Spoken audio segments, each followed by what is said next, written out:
लेकिन शुरुआत में शर्मा जी आपके साथ कर रही हूं। बहुत दिनों बाद महाभारत में आप आए हैं, लेकिन सवाल बहुत सारे हैं जो अखिलेश यादव ने आपके और आपकी पार्टी पर खड़े कर दिए हैं। वो कह रहे हैं जितनी ये खुदाई कर रहे हैं उतनी ही अपनी सरकारों की नींव खोद रहे हैं। मैं एक बार जरा आपके पास आ रही हूं, जरा ये तस्वीरें लाइव संभल से आ रही है के शर्मा जी। मैं ये जरा अपने दर्शकों को बता दूं कि 24 तारीख को जो संभल में हुआ उसे रिक्रिएट कर रही है पुलिस, उसे रिक्रिएट कर रही है पुलिस। तो वो तस्वीरें हमारे पास संभल से आ रही हैं, यानी वहां जांच तेज है। ये 24 तारीख की तस्वीरें हैं और उसे रिक्रिएट किया जा रहा है। तो ये जरा मैं के शर्मा जी, वहां संभल में खुदाई जारी है, आप अपनी सरकार की नींव खोद रहे हैं, अखिलेश जी का कहना है। देखिए, अखिलेश जी बौखला गए हैं, क्योंकि जिस ढंग से संभल से चीज़ें बाहर निकल रही हैं, जो तथ्य सामने आ रहे हैं, जिस ढंग से समाजवादी पार्टी के सांसद वहाँ बिजली चोरी के केस में फंसे हैं और तमाम हिंसा के मामले पर आ रहे हैं, उससे उनकी बौखलाहट बढ़ गई है। इसलिए इस तरह का बयान दे रहे हैं, क्योंकि उनको सच्चाई ये पता है कि ये हमारी कुछ नहीं खुद रही, ये समाजवादी पार्टियों की राजनीतिक कब्र खुद रही है वहाँ पर। और राजनीतिक कब्र जो है वहाँ के लोग ही खोद देंगे, समाजवादी पार्टी अपने से खोद लेगी। और वो कैसे खुदी मैं बताता हूँ। 24 नवंबर के बाद सुचेता जी पिछले 10-15 दिन तक एकदम समाजवादी पार्टी और कांग्रेस पार्टी एकदम बौखलाई थी, हर बात पे संभल संभल संभल। और इसके बाद क्या हालत हुआ, अब इनकी दही जमी पड़ी है मुंह पे। अब संभल के जब सच्चाई निकल रही तो संभल पे बात नहीं, अभी भी देखिएगा धर्मेंद्र जी जो बैठे हैं तो संभल छोड़ के ना रोजगार, अभी मैं 2 चैनल करके आ रहा हूँ, इस पे बात नहीं करते। अब ये रोजगार महंगाई इस पे बात करने लगेंगे। और सच्चाई ये है कि वहाँ देखिए 24 तारीख के बाद 10 तारीख से पहले जब तक कि सरकार ने घोषणा की थी कि यहाँ माहौल शांत नहीं है, आप कृपया कर न आइए। रोज जीप लगा के लोग कार लगा के फोटो अप कराते थे, संभल जाना है, संभल जाना है। राहुल गांधी भी चैंपियन बने हुए थे, फोटो अप करा रहे थे, अखिलेश यादव से लेके नेता। 10 तारीख के बाद आज 24 तारीख लगभग होने जा रहा है। आप मुझे बताइए, आज तक कोई दिखा आपको संभल जाने वाला? कोई कह रहा है कि संभल जाएंगे हम? अब नहीं जाएंगे, क्योंकि अब वहां जो हकीकत निकल रही है उनको पता है कि इनकी कलई खुल रही है।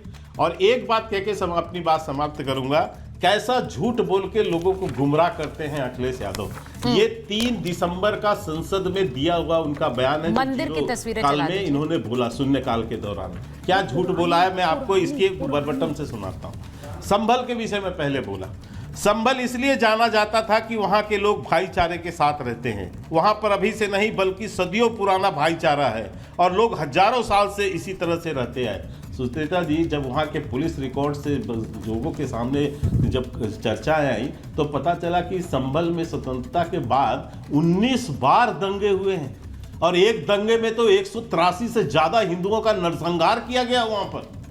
अब ये कह रहे हैं वहां भाईचारा रहा है वर्षों से, वहां तो कभी दंगा हुआ ही नहीं है जी, ये सदन में बोल रहे हैं। तो ये झूठ बोलकर ये गुमराह करना, मुसलमानों को जो है गुमराह करके भड़काना, ये इनका काम था। देखिए वो ये कह रहे हैं कि वहां की जनता इसे अच्छी तरह नहीं लेगी। 5 बार एक बात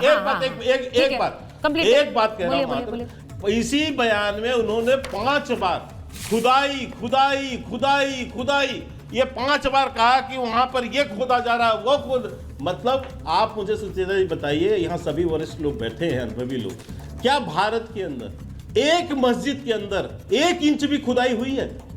किसी मस्जिद पर 1 इंच की भी खुदाई हुई है? यदि आप अयोध्या का, आप ये कह रहे हैं कि इस्लाम पर गुमराह जरूर कर रहे हैं, लेकिन मस्जिद को कौन खोद रहा है? वहां कोई खुदाई नहीं हो रही है, एक सर्वे होता है उस पर इतनी हिंसा हो जाती है। लेकिन के शर्मा जी देखिए, बहुत सारे सवाल उन्होंने उठाए हैं। कांग्रेस ने तो यह कह दिया कि सरकार तो आपकी थी उस समय और आप कह रहे हैं कि हिंदू पलायन कर गए, तो फिर आप अपने गिरबान में झांकिए। ये वाला सवाल भी आ रहा है। मैं एक बार जरा धर्मेंद्र जी से जवाब ले लेती हूँ। धर्मेंद्र जी जरा बताइए, जो इतने निशान वहां मिल रहे हैं, सरकार थी एक नहीं, सुचेता जी किसकी सरकार थी? भारतीय जनता। भाई दानिश अली बोल रहे हैं, दानिश अली बोल रहे हैं, बताइए जरा। बता देता हूं आपको, भारतीय जनता पार्टी की राजनीति, इतिहास पढ़ के आना चाहिए। अच्छा ठीक है, जनता पार्टी के नेता, ठीक है। अरे शर्मा जी सुन लीजिए, अब धर्मेंद्र जी बताइए। शर्मा जी राम नरेश यादव उस समय, अरे शर्मा जी सुनिए, अब मेरा नंबर आ गया, सुन लीजिए आप, मुख्यमंत्री सुन लीजिए शर्मा जी, अब आप सुन लीजिए भाई। पूरी भारतीय जनता पार्टी की राजनीति भारत के नागरिकों को दंगा में झोंक कर जब तक उस पर रोटियां नहीं सेकते हैं तो भारतीय जनता पार्टी के नेताओं के पेट में रोटियां पचती नहीं है। भारतीय जनता पार्टी के लोग, जब आप बहराइच की बात करेंगी तो बहराइच में भारतीय जनता पार्टी के विधायक ने खुद बोला कि भारतीय जनता पार्टी के लोगों ने दंगा करवाया और उसमें हिंदू की मौत हुई और मुसलमानों की दुकानें जलाई गई, घर जलाया गया। यह भारतीय जनता पार्टी का असली चरित्र है। भारतीय जनता पार्टी को बताना पड़ेगा, अगर संभल में सर्वे की बात है तो सर्वे तो हो गया था और सर्वे में सबने मदद करी थी, संभल के लोगों ने किया था, जनप्रतिनिधियों ने किया था, सबने किया था मदद।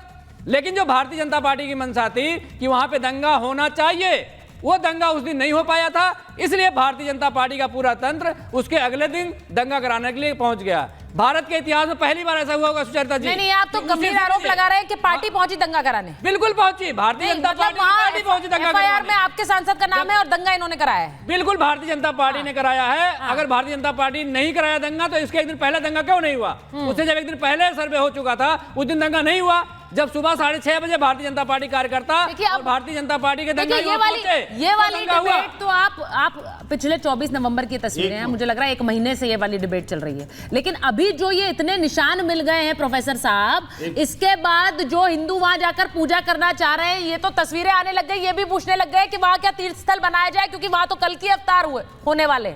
तो ऐसे में क्या वहां पर तीर्थ स्थल होना चाहिए? अब तो बात इस हद तक पहुंच गई है, लेकिन आपका स्टैंड क्या है उस पर जरा बताइए। सुचरिता जी, पूरे देश के किसी भी जिले में किसी जगह पे तीर्थ स्थान बनाना है कि नहीं बनाना है? अगर बनाना तो बने, उसमें क्या दिक्कत है? कौन मना कर रहा है? वहाँ ये बड़ा डिप्लोमेटिक जवाब है। नहीं, संभल में ये बड़ा डिप्लोमेटिक जवाब है। संभल पर बोलिए ना, ये बोलिए कि संभल में किसी ने मना किया क्या? तो बन जाए वहाँ तीर्थ स्थल। किसी ने मना किया? वहाँ तीर्थ स्थल बन जाए। निवासी ने मना किया? नहीं, किसी अरे संभल निवासी तो चाह रहे हैं। मैं आपसे सुनिए मेरी बात, सियासी रुख क्या आपका? संभल में तीर्थ स्थल होना चाहिए? मैं फिर आपको बता रहा हूँ, सुनिए। नहीं होना चाहिए कि नहीं होना चाहिए? नहीं, तीर्थ स्थल क्यों नहीं होना चाहिए? हर जगह होना चाहिए, उसमें क्या? तो बड़ी बात कह रहे हैं भाई। अखिलेश जी के नेता बोल रहे हैं कि संभल में तीर्थ स्थल होना चाहिए। तीर्थ स्थल होना चाहिए, बिल्कुल होना चाहिए। जितने धर्म के लोग रहते हैं उनके भी तीर्थ स्थल होने चाहिए, सबके तीर्थ स्थल होने चाहिए। पूरे देश के संविधान में जितने लोग हैं सबके तीर्थ स्थल होने चाहिए, हर जगह होने चाहिए। इसमें क्या दिक्कत है? ठीक है। अब सवाल मेरा सवाल ये है शर्मा जी से, जिस बावली की बात आप कर रही हैं, वो बावली किसी हिंदू राजा की थी। उस हिंदू राजा ने किसी हिंदू रियल एस्टेट वाले को बेच दिया, बिल्डर को बेच दिया। अब उस बिल्डर ने जब प्लॉटिंग करी तो उस जगह को छोड़ के बाकी जगहों को प्लॉटिंग कर दी। अब जो बिल्डर था, बिल्डर ने उसको मिट्टी से ढक दिया। उत्तर प्रदेश की सरकार उस बिल्डर पे क्या कार्रवाई की? उस बिल्डर ने क्यों उसको ढका? ये मुझे बता दीजिए। अगर दूसरे धर्म के लोग वहां कब्जा करना चाहते तो उस पर कब्जा करते, लेकिन बिल्डर ने उसको उसकी जो अस्तित्व है उसको छुपाने का प्रयास क्यों किया? तो बड़ा सिंपल कार्रवाई क्यों नहीं? मुझे बड़ी सिंपल सी चीज लग रही है धर्मेंद्र जी। अगर आपको लग रहा है कि बिल्डर पर कार्रवाई हो और हिंदुओं का धर्मस्थल वहां बन जाए तो फिर तो डिबेट ही खत्म हो गई, फिर तो महाभारत की जरूरत ही नहीं है। फिर समाजवादी पार्टी भी वही चाह रही है, बीजेपी भी वही चाह रही है, तो फिर तो आप एक पेज पर हैं। फिर क्यों विवाद है? फिर क्यों अखिलेश जी कह रहे हैं कि भाई इनकी सरकार खुद की नींव खोद देंगे? फिर तो ये आप भी चाह रहे हैं कि वहां तीर्थ स्थल बन जाए।